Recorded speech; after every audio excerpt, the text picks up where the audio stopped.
Pejabat kat mana bos dan jenama apa bos? Hari Isnin saya free. Okey, pejabat kami dekat Matang Rayang Penaga. Hampa yang mana tahu yang Kampung Agung tu, hampa daripada sana, hampa balun straight.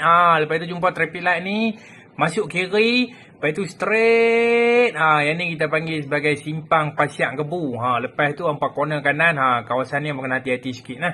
Lepas tu hampa balun straight. Sebelum sampai masjid tu, hampa akan nampak satu signboard nah, signboard kedai kami. Lepas tu hampa boleh masuk kat sana lah.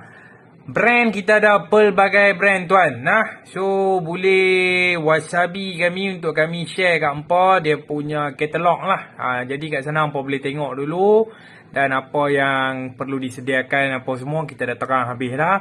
Nak main office pun lagi bagus. Isnin pagi boleh lah main lah. So Isnin pagi boleh nak walk in, tak ada masalah. Tapi apa-apa wasabi kata ni saya jadi main lah hari Isnin. Jadi boleh lah kita, orang kata apa, kita standby untuk tunggu tuan lah kan. Nah, ni dah simpang dia, masuk kiri. Lepas tu balun straight.